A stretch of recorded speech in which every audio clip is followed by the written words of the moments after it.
শুভ সকাল বন্ধুরা, আশা করছি তোমরা সবাই ভালো আছো। আরও একটি নতুন ছোট্ট মিনি ব্লগে তোমাদের সবাইকে স্বাগত জানাই। রবিবারের দুপুরে কিন্তু আজকে একঘেয়েমি রান্নায় একটু বদল হয়েছে। ফ্রাইড রাইস আর চিকেন কষা তোমরা প্রায় প্রতি সপ্তাহেতেই দেখো। এ সপ্তাহে কিন্তু ভাতের সাথে থাকছে হচ্ছে বাঁধাকপি ভাজা আর পেঁয়াজ রসুন ফোড়ন দিয়ে মুসুরির ডাল।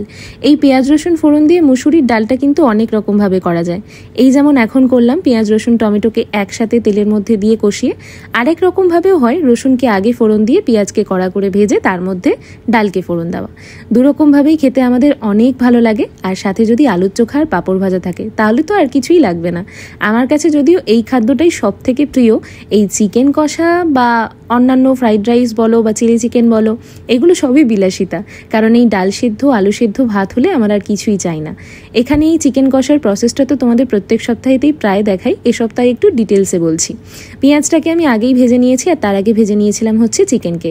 যখন অনেকটা পরিমাণ চিকেন রান্না হয় তখন চিকেনকে যারা প্রেশার কুক করতে পছন্দ করো না তারা কিন্তু চিকেনকে এভাবে একটু ফ্রাইড করে নিতে পারো, তাতে চিকেনের টেস্টটা অনেক গুণ বেড়ে যায়। আর সেই তেলেই যখন তুমি পেঁয়াজটা ভাজবে তখন দেখবে চিকেনের সত্ত্বটাও সেখান থেকে চলে গেল না।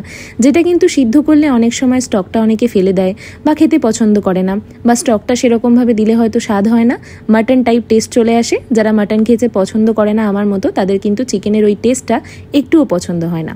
তারপর আমার মতো করে যদি তোমরা রান্না করো তাহলে দেখবে একই রকম টেস্ট হবে যেমনটা আজ হয়েছে।